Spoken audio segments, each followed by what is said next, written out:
ત્યારે આજે 1 મેના રોજ ગુજરાતનો 66મો સ્થાપના દિવસ મનાવાઈ રહ્યો છે। ત્યારે આ દિવસે આમ આદમી પાર્ટીના એક દિવસ માટેના પ્રતીક ઉપવાસ જોવા મળ્યા છે। ત્યારે રાજ્યની પ્રજાને શાંતિ, સુખાકારી, સમૃદ્ધિ અને સુરક્ષા માટે અરવલ્લી જિલ્લા કલેક્ટર કચેરી સામે અને રાજ્ય કક્ષાના મંત્રી તેમજ સાબરકાંઠા અરવલ્લીના સાંસદ કાર્યાલય નજીક બળબડતા તાપમાં અરવલ્લી જિલ્લા આમ આદમી પાર્ટીના કાર્યકર્તાઓ સવારથી જ ઉપવાસ પર બેસી ગયા છે। ત્યારે ગત રોજ પત્રકાર પરિષદ યોજી અને ઉપવાસ પર ઉતરવાનો સંદેશ પ્રજા સુધી પહોંચાડવામાં આવ્યો હતો, પરંતુ જિલ્લાનું તંત્ર માત્ર બીજેપી સરકારના ઈશારે કામ કરતું હોય તેમ જિલ્લા કલેક્ટર કચેરી સામે ઉપવાસ પર બેઠેલા કાર્યકર્તાઓનું અસહ્ય ગરમીમાં આરોગ્ય જોખમાય તેવી સ્થિતિનું નિર્માણ થવા પામ્યું છે।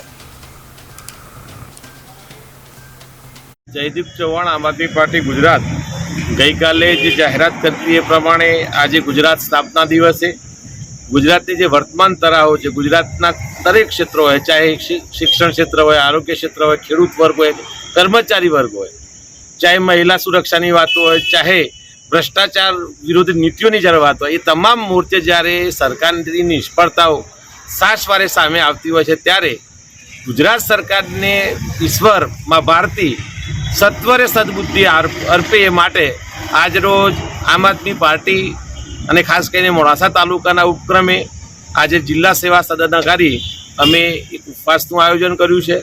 આ ઉપવાસ સૂર્યોદયથી માંડી અને સંધ્યાદરે એટલે કે સૂર્યાસ્ત સમયે અમે પારણા કરીશું। સાથે કાશ્મીરની અંદર જે આપણા ગુજરાત ઉપરાંત સમગ્ર ભારતના અલગ અલગ ઉપખંડોમાંથી જે પ્રદેશોમાંથી જે વ્યક્તિઓ શહીદ થયા છે એમને એક શ્રદ્ધાંજલિ પણ અર્પણ કરીશું। અને આવો એક સરસ કાર્યક્રમ અમે આ ઉપવાસ થકી આપ જોઈ શકો છો એ પ્રમાણે કરી રહ્યા છે। ભગવાન કરે અને જેને કહેવાય કે સરકાર સફારી જાગે। ધન્યવાદ।